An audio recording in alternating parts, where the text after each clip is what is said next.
नमस्कार. ठरलं तर मग या मालिकेच्या आजच्या भागामध्ये मी तुम्हा सर्वांचे अगदी मनपूर्वक स्वागत करते. आजच्या भागामध्ये आपल्याला पाहायला मिळतं, प्रतिमा आत्या घरी आलेल्या असतात. तर कल्पनाताई म्हणतात, अगं प्रतिमा बस ना. तर त्यावेळी प्रतिमा आत्या सायलीला म्हणतात, काय गं सायली, इतकी कामं पडली आहेत आणि मला म्हणतेस बस. तर सायली म्हणते, आई अगं कामं तर होतच राहतील आणि कामं काय आम्ही करू, तू बस ना, आराम कर. तर त्यावेळी कल्पनाताई प्रतिमा आत्यांना म्हणतात, प्रतिमा तुला एक महत्त्वाचं काम आहे. सायलीच्या डोहाळे जेवणाची सगळी तयारी कशी काय करायची हे सगळं काही तुला ठरवायचं आहे.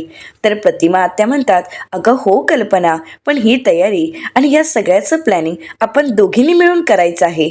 तर त्यावेळी कल्पनाताई सायलीकडे पाहतात आणि प्रतिमा आत्यांना म्हणतात, प्रतिमा तुला खरं सांगू का, मला सायलीच्या ना सगळ्या हौसमौज पूर्ण करायच्या आहेत. मी एक काम करू का, मी आत्ताच गुरुजींना फोन करू का. तर प्रतिमा आत्या म्हणतात, हो चालेल, काही हरकत नाही. तर कल्पनाताई आता गुरुजींना फोन करतात. तर गुरुजी म्हणतात, बोला ना कल्पनाताई. तर कल्पनाताई आता गुरुजींना म्हणतात, गुरुजी मला ना माझ्या मोठ्या सुनेचं डोहाळे जेवण करायचं होतं, त्यासाठी काही मुहूर्त वगैरे बघावा लागेल का. तर गुरुजी म्हणतात, मुहूर्त वगैरे असं काही नाही, परंतु उद्या आणि परवाचा दिवस शुभ आहे, खूप चांगला दिवस आहे आणि त्यानंतर 15 दिवसांनी मुहूर्त आहे. कल्पनाताई म्हणतात, हो का, मी एक काम करते, मी ठरवते आणि तुम्हाला कॉल करते, पण कदाचित मी उद्या किंवा परवाचाच दिवस ठरवेन. चला मग मी फोन ठेवू का. असं म्हणत कल्पनाताई फोन ठेवतात आणि प्रतिमा आत्यांना म्हणतात, प्रतिमा आपण उद्याचाच दिवस ठरवूया का, सायली तुला चालेल ना. तर सायली म्हणते, आई तुम्ही दोघी जे काही ठरवाल ते मला चालेल. तर कल्पनाताई म्हणतात, प्रतिमा मग आपण उद्याचाच दिवस फिक्स करू. असं म्हणत आता दोघीही पुढे कसं प्लॅनिंग करायचं याचा विचार करत असतात. तर सायली कल्पनाताईंना म्हणते, आई तुम्ही जरा गोलूला घेता का, मला कुसुमताईशी बोलायचं आहे. कल्पनाताई म्हणतात, हो ना, दे माझ्याकडे. तर आता कल्पनाताई गोलूला घेतात. आता सायली फोन करण्यासाठी तिथून निघून जाते. कल्पनाताई गोलूशी बोलत म्हणतात, गोलू तुला खाली खेळायचं आहे का. असं म्हणत त्याच्या हातात खेळणं देतात आणि त्यानंतर प्रतिमा आत्यांशी डोहाळे जेवणाच्या तयारीबद्दल बोलत असतात. इथे सायलीने कुसुमताईंना फोन केलेला असतो. कुसुमताई म्हणतात, बोल सायली. तर सायली म्हणते, कुसुमताई अगं सोनल घरी व्यवस्थित पोचली असेल ना गं.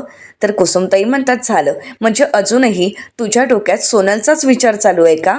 तर सायली म्हणते, हो ना, मला त्या सोनलची काळजी वाटते, ती तिच्या काकांच्या घरी व्यवस्थित पोचली असेल ना, तिच्या आईवडिलांना भेटली असेल ना.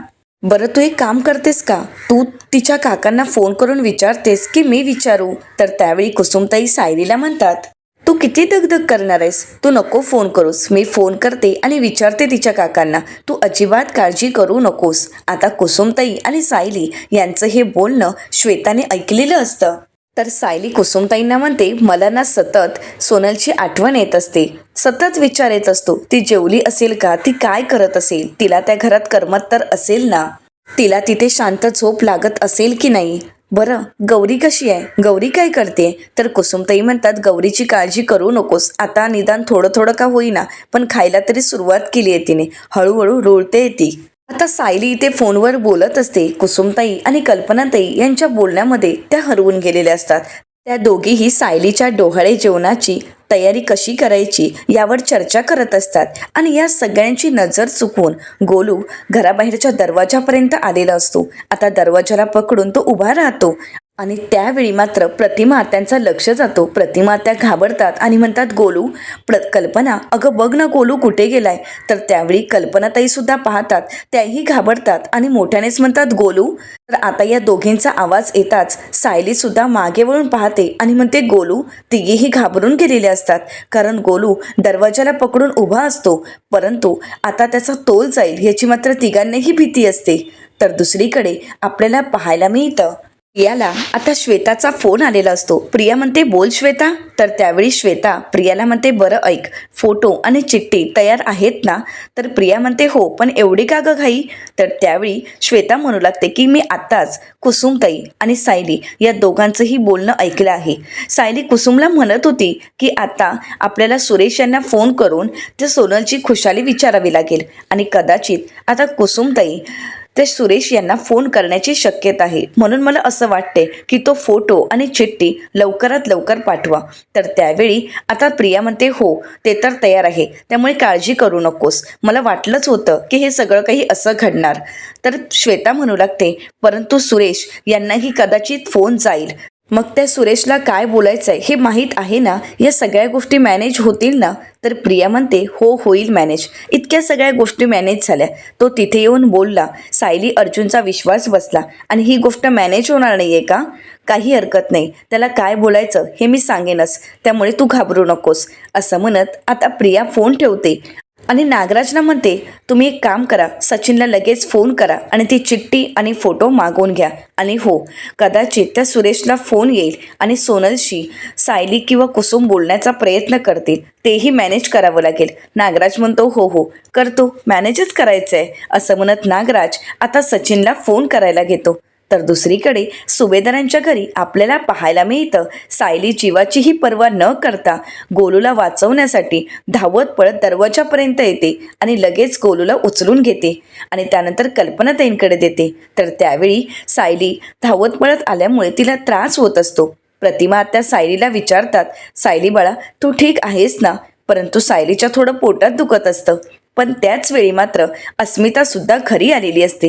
हा घडलेला सगळा प्रकार अस्मिताने पाहिलेला असतो आणि त्यावेळी मात्र अस्मिता खूप चिडते आणि म्हणते आता गोलूचं बोट दरवाजात चिमटलं असतं, तुमचं कोणाचाच लक्ष नव्हता का? आता मात्र सर्वच जण शांत होतात. अस्मिता रागानेच गोलूला आपल्याकडे घेते. तर कल्पनाताई अस्मिताला समजावत म्हणतात नाही अस्मिता असं काही नाहीये, अगं तो रांगत रांगत दरवाजापर्यंत कधी आला आम्हाला कळालंच नाही. तर अस्मिता म्हणते तेच म्हणतेय मी, तुम्ही कोणीही त्याला सांभाळत नाही आहात किंवा त्याच्याकडे लक्षही देत नाही आहात. तर कल्पनाताई मात्र शांतच होतात. प्रतिमा त्या म्हणतात नाही ग अस्मिता असं नाही आहे, गोलू आता रांगायला लागलाय, मग त्याच्या मागून सगळ्यांची धावपळ तर होणारच ना. सायली अस्मिताला म्हणते अस्मिता अगं मी होते ना, त्याला काहीही झालेलं नाही. तर अस्मिता म्हणते म्हणून आपण रिस्क घ्यायची आहे का? आणि तरी मी म्हणतेय की स्मिथला सांभाळायला कोणीतरी माणूस असायला हवं या घरात, आणि म्हणूनच मी एक नॅनी हायर करण्याचा प्रयत्न करते, तर त्याला तुम्हीही नकार देताय, हे का करताय असं? तर त्यावेळी सायली अस्मिताला म्हणते अस्मिता खरं तर माझंच चुकलं, मी फोनवर बोलत होते आणि त्या नादातच माझा गोलूकडे दुर्लक्ष झाला. सायली अस्मिताला सॉरी बोलते, परंतु अस्मिता मात्र इतकी चिडलेली असते की सायलीला म्हणते अशा बाबतीत सॉरी म्हणून नंतर काही उपयोग होतो का?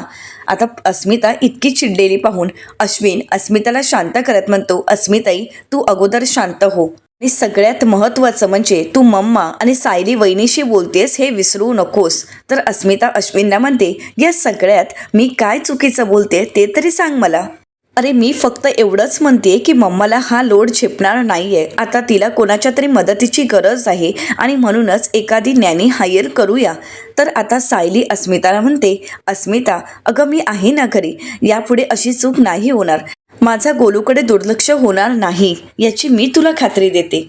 पण आताही अस्मिताला म्हणतात अस्मिता अगं विमल नाहीये, त्याच्यामुळे सगळ्याच कामांचा भार आमच्यावर पडतोय आणि त्यात सायलीची तब्येत सुद्धा नाजूक आहे, तू समजून घे ना अस्मिता.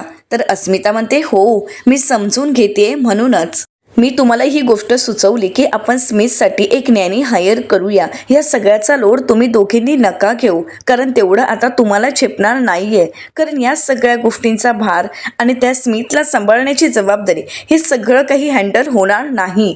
तर प्रतिमा त्या कल्पनाताईंना म्हणतात कल्पना अगं या सगळ्या गोष्टींना तू एवढा विरोध का करतेस? जर गोलूला प्रेमाने सांभाळणारी एखादी मुलगी मिळत असेल तर काहीच हरकत नाही. कल्पनाताई म्हणतात बरं ठीक आहे, गोलूला सांभाळणारी एखादी मुलगी जर शोधत असाल तर ती व्यवस्थित पारखून घ्या म्हणजे झालं. तर अस्मिता म्हणते हो मम्मा मी माझं बाळ असं कोणाच्याही हातात सोपवेन का? तर अश्विन म्हणतो ठीक आहे, या सगळ्या गोष्टीचा आपण नंतर विचार करूया, परंतु आता तुम्ही सगळ्यांनी या गोष्टीचा ट्रेस घेऊ नका. परंतु जे काही घडलेलं असतं त्यामुळे सायलीला मात्र खूप वाईट वाटतं, ती दुखावली गेलेली असते, तिला वाटत असतं की हे सगळं काही फक्त आपल्यामुळे घडलं आहे. तर दुसरीकडे आश्रमात आपल्याला पाहायला मिळतं कुरिअर आलेलं असतं. कुसुमताई कुरिअर घेत असतात. तर मधुभाऊ आवाज देत म्हणतात, कुसुम अगं काय झालंय, कुरिअर आलंय का? तर कुसुमताई म्हणतात, हो तेच बघते. आता कुसुमताई कुरिअर खोलून पाहतात तर त्यावेळी एक चिठ्ठी आणि फोटो असतात. मधुभाऊंना त्या आवाज देत म्हणतात, मधुभाऊ पाहिलं का? अहो त्या सोनलच्या काकांनी एक पत्र आणि फोटोही पाठवले आहेत. असं म्हणत आता कुसुमताई ते फोटो मधुभाऊंना दाखवतात. मधुभाऊ म्हणतात, वा वा, हे मात्र छान केलंय त्यांनी. असं म्हणत ते फोटो पाहतात आणि काकांना म्हणतात, बघताय ना सोनलच्या चेहऱ्यावरचा आनंद, किती छान आनंदात आहे ना ही मुलगी. आता हे सगळे फोटो AI च्या माध्यमातून तयार केलेले असतात, परंतु कोणाला काहीच कळालेलं नसतं. तर त्यावेळी मधुभाऊ कुसुमताईंना विचारतात की कुसुम चिठ्ठीत काय लिहिलंय ग? तर त्यावेळी कुसुमताई म्हणतात, मधुभाऊ या चिठ्ठीत हेच लिहिलंय की सोनल तिच्या घरी अगदी सुखरूप पोचली आहे. खरं तर तिला पाहून तिची आई ढसाढसा रडतच होती आणि तिचे वडील ते आजारी असतात, परंतु तिला पाहिल्यानंतर त्यांच्या प्रकृतीत सुधारणा होते. खरंच सोनल घरी गेली पण या सगळ्या गोष्टी अगदी सुरळीत होत आहेत. खरं तर सोनल घरी कधी पोचते याचीच उत्सुकता सायलीला लागली होती. सायली तर सतत फोन करत होती. तिला तर चैन कुठली पडते, आत्तासुद्धा तिला शांत झोप लागली नसणार. खरं तर सायलीला ना सगळ्यांचीच खूप काळजी. तर त्यावेळी मनू म्हणते की हो ना, सायलीताई इथे असू देत किंवा तिच्या घरी असू देत, तिला मात्र आपल्या सगळ्यांचीच काळजी वाटते. तर काका म्हणतात, खरं तर सोनल आपल्या आश्रमातील सगळीच माणसं खूप चांगली आहेत. त्यावेळी मनू म्हणते, नाही काका, असं काही नाही. ती प्रिया एक नंबरची कुस्की होती. तिचा स्वभाव अगदी सायलीताईच्या विरुद्ध होता. मधुभाऊ म्हणतात, हो म्हणूनच तिच्या स्वभावापायी आज ती जेलमध्ये आहे ना. तर हे सगळं ऐकल्यानंतर श्वेताला मात्र राग येत असतो. तर इथे कुसुमताई त्या सगळ्याचे फोटो काढून सायलीला पाठवत असतात. तर दुसरीकडे सुभेदारांच्या घरी आपल्याला पाहायला मिळतं, सायली या सगळ्या गोष्टीने खूप अस्वस्थ असते. जो घडलेला प्रकार असतो तो सायलीला पुन्हा पुन्हा आठवत असतो. गोलूचं दरवाजापर्यंत जाणं आणि दरवाजात हात चिमटण्याची शक्यता, या सगळ्या गोष्टी सायलीला आठवत असतात. पण सायलीने गोलूला तिथून वाचवलेलं असतं. पण शेवटी हे सगळं काही आपल्यामुळेच घडलं असतं. या गोष्टीचं तिला खूप वाईट वाटत असतं. सायलीला अस्मिताचं बोलणंही आठवत असतं. त्या सगळ्या गोष्टीचा ती विचार करत असते आणि त्याच वेळी सायलीला मेसेज आलेला असतो. सायली मोबाईल पाहते तर त्यावेळी कुसुमताईंनी सायलीला फोटो आणि ते पत्र पाठवलेलं असतं. आता ते पाहून सायली खुश होते, कारण सायलीला सोनलचीही काळजी वाटत असते. त्यावेळी अर्जुन सायलीसाठी दुधाचा ग्लास घेऊन येतो, पण सायली मात्र विचारात हरवून गेलेली असते. सतत तिला त्याच गोष्टीचे विचार मनात येत असतात. तर त्यावेळी अर्जुन सायलीला प्रश्न करत म्हणतो, बायको तू आज जेवली नाही आहेस का? तर त्यावेळी सायली हे प्रश्नाचं उत्तर न देता अर्जुनला प्रश्न करत म्हणते, मी आई म्हणून कुठे कमी तर पडणार नाही ना? तर अर्जुन सायलीला म्हणतो, असं का बोलतेस तू? तर सायली म्हणते, गोलूला सांभाळण्याची जबाबदारी माझी आहे. आज माझं थोडं दुर्लक्ष झालं आणि गोलू रांगत रांगत दरवाजापर्यंत गेला. त्याचं कदाचित दरवाजात बोट चिमटलं असतं. असं म्हणत सायली घडलेला सर्व प्रकार अर्जुनला सांगते आणि सायली पुढे अर्जुनला म्हणते की अशी चूक जर आपल्या मुलाच्या बाबतीत घडली तर, माझा असाच दुर्लक्ष झाला तर? तर अर्जुन सायलीला म्हणतो, एक मिनिट, नक्की एक्झॅक्टली काय झालं हे तू मला सांगशील का? तर सायली घडलेला सर्व प्रकार अर्जुनला सांगायला सुरुवात करते. कारण खरं तर सायलीने कल्पनाताईंना म्हटलेलं असतं, आई मला जरा कुसुमताईंशी फोनवर बोलायचं आहे, तोपर्यंत तुम्ही गोलूला सांभाळाल का? असं म्हणत सायलीने ती जबाबदारी कल्पनाताईंकडे दिलेली असते. परंतु बोलण्याच्या नादात कल्पनाताईंचाच दुर्लक्ष झालेला असतो आणि तोपर्यंत गोलू दरवाजापर्यंत पोहोचलेला असतो. त्यामुळेच सर्वजण घाबरून गेलेले असतात. आता हा सगळा प्रकार कळताच अर्जुन सायलीला समजावत म्हणतो, तू स्वतःला त्रास करून नको घेऊस असं म्हणत सायलीच्या डोळ्यातील अश्रू पुसतो आणि त्यानंतर पोटावर हात ठेवत बाळाशी गप्पा मारत म्हणतो, बाळा तुझी आई ना स्वतःचा काही दोष नसताना आणि स्वतःची काही चूक नसताना फक्त स्वतःला दोष देत असते. या सगळ्यात तिची काहीच चूक नाही हे तिला का कळत नाहीये? पण बाळा, तुझ्या आईबद्दल तुला एक गोष्ट माहिती आहे का? तुझी आई ही फक्त स्वतःच्या बाळासाठीच नाही तर इतरांच्या बाळासाठी सुद्धा ती अख्ख्या जगाशी लढू शकते.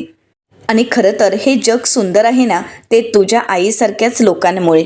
तर सायली अर्जुनला म्हणते, हे सगळं काही तुम्ही माझी समजूत काढण्यासाठी बोलताय ना? तर अर्जुन म्हणतो, अजिबात नाही बायको, पण मला तू एक सांग, तू या सगळ्याचं इतकं टेन्शन का घेतेस आणि स्वतःला इतका त्रास करून का घेतेस? अगं तू आत्तापासूनच स्वतःपेक्षा जास्त प्रेम आपल्या बाळावर करतेस. जर एखाद्याला आपल्या व्यक्तीबद्दल प्रेम नसेलच तर मग त्याला भीती का वाटेल? अशी भीती तर त्या आईला वाटते जी प्रत्येक क्षण आपल्या बाळासाठी जगत असते. आपल्या बाळासाठी ती एवढा जीव ओवाळून टाकत असते. तर सायली अर्जुनला म्हणते, पण आज माझ्या हातून केवढी मोठी चूक झाली असती. तर अर्जुन म्हणतो, नाही, असं काहीही नाहीये. एका चुकीमुळे आई वाईट ठरत नसते. खरं तर त्या चुकीतूनच शिकून ती आई जास्त स्ट्रॉंग होते.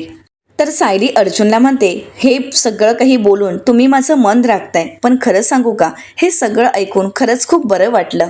तर अर्जुन म्हणतो, हो ना, मग आता हे दूध प्यायचं, कारण आता आईला ताकद यायला हवी. तर त्यावेळी सायली म्हणते, फक्त आईलाच नाही, बाबांनाच सुद्धा तो ग्लास घेऊन या बरं. असं म्हणत सायली एका ग्लासमधील दूध आता दोघांसाठीही घेते आणि आता दोघंही दूध पित असतात. दूध पिल्यानंतर चांगलीच दोघांनीही दुधाची मिशी आलेली असते आणि आता एकमेकांकडे पाहून दोघंही हसू लागतात आणि या गोड क्षणांचे फोटो ते आपल्या मोबाईलमध्ये कॅप्चर करून ठेवतात. तर दुसरीकडे पाहायला मिळतं, आश्रमात सगळी मुलं अगदी शांत झोपलेली असतात. कुसुमताई, मधुभाऊ सगळेच जण झोपी गेलेले असतात. श्वेता याच संधीचा फायदा घेत आता आश्रमातील सगळ्या मुलींचे फोटो काढते आणि आता ते प्रियाला पाठवायला घेते. प्रियाला ती मानसीचा फोटो पाठवते आणि त्याखाली लिहिते, ही मानसी, हिला तू अगोदरपासून ओळखतेस ना? ही मानसी तुझा खूप तिरस्कार करते, तुला खूप बडबडत असते, खूप बोलत असते. मलाही कळत नाही इतकं काय वाकडं आहे तुम्हा दोघींचं. तर आता प्रिया हे श्वेताचे मेसेज आणि फोटो पाहते आणि त्यावेळी प्रिया चिडते आणि नागराजला म्हणते, ही मानसी जेव्हा जेव्हा मला बघायची ना त्यावेळी तोंड वाकडं करायची. नेहमीच हिला माझा तिरस्कार वाटायचा. खरं तर हिला सायलीचा जास्त पुळका आहे, परंतु या मानसीला जर सायलीचा पुळका आहे ना, मग आता तिला या सगळ्याची शिक्षा तर भोगावीच लागणार. आता बघा मी काय करते. तर त्यावेळी नागराज प्रियाला म्हणतो, जरा जरा तो फोटो झूम कर. अगं त्या मानसीकडे काय लक्ष देतेस, हिच्याकडे लक्ष दे. हिच्याकडे लक्ष दिला तर आपण जास्त फायद्यात येऊ शकतो. तर त्यावेळी प्रिया नागराजला म्हणते, काका हे तर माझे कार्ड आहे, त्यामुळे हे कार्ड मी योग्य संधी साधूनच वापरणार आहे. कारण सायलीला ह्या सगळ्या गोष्टी प्रिय आहेत ना, मग आता सायलीला ज्या ज्या गोष्टी प्रिय आहेत त्या सगळ्या सगळ्या गोष्टी मी हिरावून घेणार आहे. मी तन्वी म्हणून आयुष्यभर जगले असते आणि या सगळ्यासाठी मी किती मेहनत घेतली होती. खूप खूप मेहनतीने मी स्वतःला तन्वी म्हणून सिद्ध केलं होतं, परंतु नाही, त्या सायलीने माझं सिंहासन हिरावून घेतलं. पण नाही, आता मी तिला सोडणार नाही. आता मी तिचे असे हाल करेन की तिला वाटेल की यापेक्षा मृत्यू बरा. आता प्रिया पुन्हा एकदा त्या मानसीचा फोटो पाहते. तर दुसऱ्या दिवशी सायली आश्रमात आलेली असते आणि ती तिच्या कामाला सुरुवात करते. आता आश्रमात अजून नवीन 2 मुली आलेल्या असतात. तर सायली त्यांची सगळी चौकशी करत, त्यांची माहिती विचारत त्यांना विचारते की तुमच्याकडे तुमचं आधार कार्ड आहे का? परंतु त्या दोघींकडेही आधार कार्ड नसतं. सायली म्हणते, बरं ठीक आहे, काही हरकत नाही, पण मधुभाऊ या मुली आश्रमात कधी आले आहेत? तर मधुभाऊ म्हणतात, झाले 2-3 दिवस झाले आहेत. तर सायली म्हणते, बरं मधुभाऊ यांचे फॉर्म भरून झाले आहेत, सगळी माहिती मी यामध्ये लिहिली आहे. आता हे फॉर्म पोलीस स्टेशनला पोचवण्याची व्यवस्था करावी लागेल, कारण आता हे फॉर्म पोलीस स्टेशनलाही सबमिट करावे लागतील. तर त्याचवेळी हे सगळं बोलणं श्वेताने ऐकलेलं असतं. तर इकडे मानसी आवाज देत म्हणते, काय ग सायलीताईचं शेपूट, तू इथे काय करतेस? चल बरं आमच्यासोबत खेळायला. असं म्हणत आता मानसी गौरीला तिथून खेळण्यासाठी घेऊन जाते आणि सगळ्याच मुली तिथून निघून जातात. आता श्वेता सायलीसाठी चहा घेऊन आलेली असते आणि म्हणते, सायलीताई हे सगळं काम राहू देत, तू अगोदर चहा पिऊन घे बरं. तर सायली चहा पित असते आणि नाटकी श्वेता सायलीचे पाय चेपून देण्याचं नाटक करते. तर सायली श्वेताला म्हणते, अगं श्वेता काय करतेस तू, हे माझे पाय का चेपतेस? तर श्वेता म्हणते, काय झालं, धाकट्या बहिणीने जर मोठ्या बहिणीचे पाय चेपून दिलेत तर काय हरकत आहे? तर सायली श्वेताला म्हणते, धाकटी बहीण आहेस ना, मग मला मिठी मार, पण असे माझे पाय वगैरे चेपू नको सगळं. तर श्वेता सायलीला म्हणते, ते मला ठरवू देत, तू शांतपणे चहा पी बरं.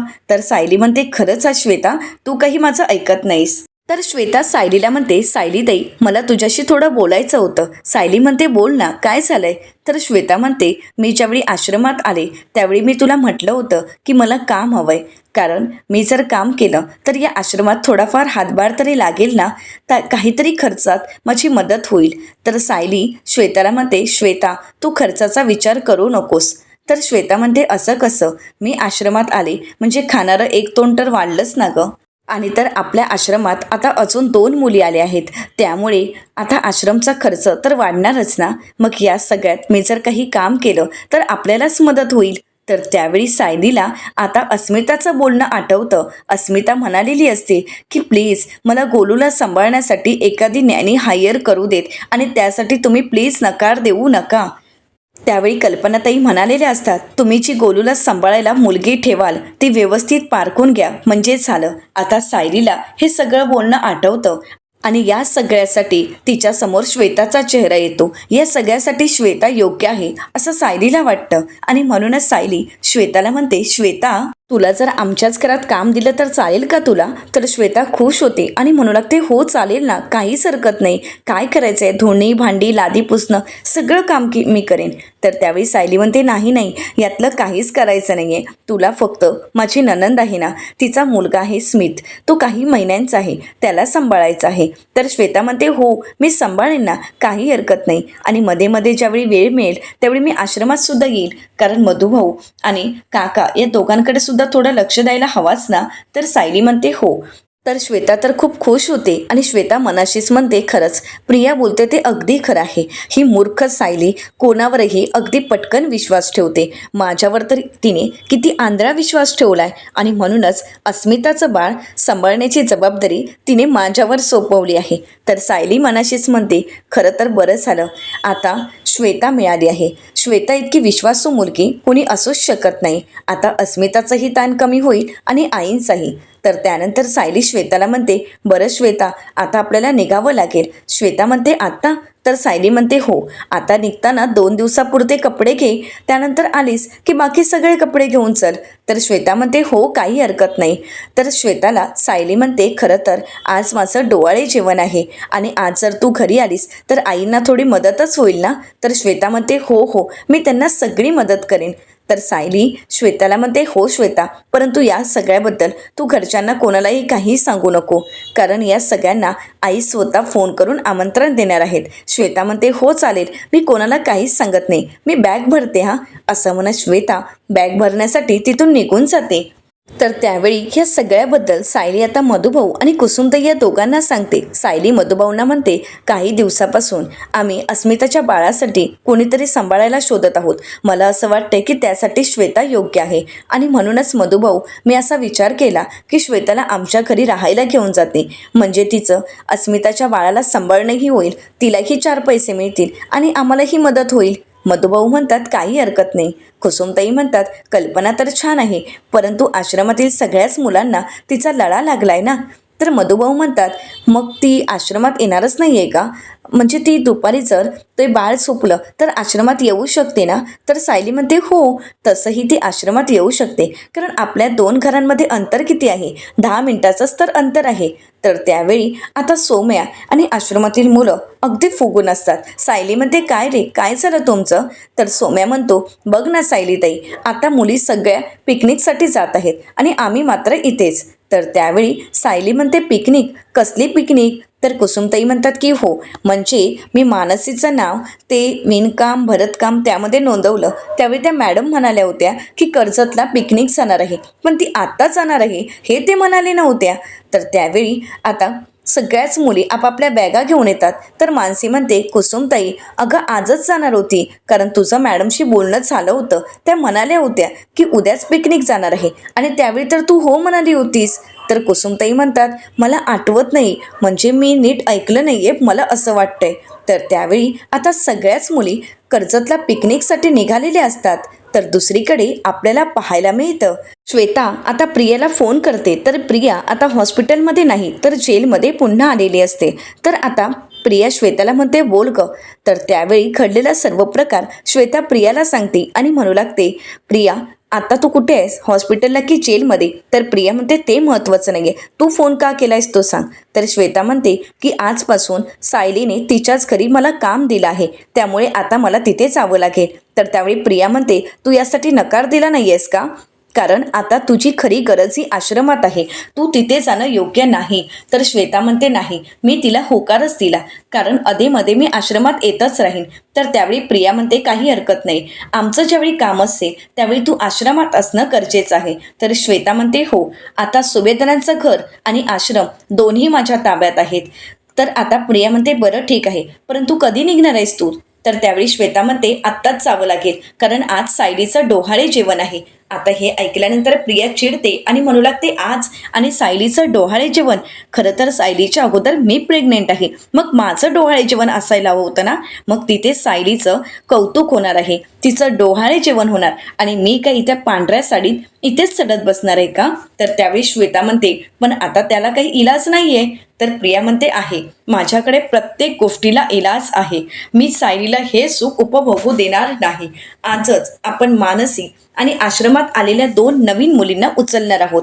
तर श्वेता म्हणते ते कसं शक्य आहे? प्रिया म्हणते शक्य आहे, तू फक्त त्या मुली कुठे जात आहेत, काय करतायत या सगळ्याची मला माहिती द्यायची आहे. कारण जर आपण त्या मुलींना आज उचललं तर या सगळ्याचं कारण आता सायलीच ठरणार आहे, त्यामुळे आता त्या मुलींना उचलायचं आहे. तर श्वेता म्हणते बरं, मी तुला सगळी माहिती देतच राहीन, पण तू आता फोन ठेव. आता प्रिया फोन ठेवते. तर येणाऱ्या पुढील भागामध्ये आपल्याला पाहायला मिळतं सायली त्या सगळ्या मुलींना पिकनिकला जाण्याची संधी देते आणि म्हणू लागते मी तुम्हाला पिकनिकला जाण्याची परवानगी देते, पण सगळ्यांनी अगदी नीट शिस्तीत वागायचं आहे. तर मानसी म्हणते हो सायलीताई, तू काळजी करू नकोस, आणि पिकनिकची बस ही आमच्या क्लासच्या समोरूनच निघणार आहे. तर त्यावेळी आता हे सगळं बोलणं श्वेताने ऐकलेलं असतं, आणि आता श्वेता हे सगळं काही प्रियाला मेसेज करून सांगते मानसी आणि आश्रमातील सगळ्या मुली क्लासच्या ट्रिपसाठी निघत आहेत. आणि ही ज्यावेळी बातमी प्रियाला कळते त्यावेळी प्रिया लगेच फोन करते आणि म्हणू लागते श्वेताचा मेसेज मी तुला फॉरवर्ड करते. त्या सगळ्या मुली कर्जतवरून निघाल्यात की मग त्यांना लगेच उचलायचं आहे. काय आहे ना, मला सायलीला आता या डोहाळे जेवणाचं स्पेशल गिफ्ट द्यायचं आहे. तर आता प्रियाचा हा डाव खरंच सक्सेसफुल होईल का, की सायली अर्जुन उधळून लावतील, हे पाहणं अतिशय रंजक ठरणार आहे. मित्रांनो, अशाच मालिकांचे नवनवीन अपडेट पाहण्यासाठी चॅनलला नक्कीच सबस्क्राईब करा. आजचा व्हिडिओ तुम्हाला कसा वाटला हे कमेंट करून नक्कीच कळवा. व्हिडिओ आवडला असेल तर व्हिडिओला लाईक करायलाही विसरू नका. व्हिडिओ पाहिल्याबद्दल तुम्हा सर्वांचे अगदी मनपूर्वक धन्यवाद.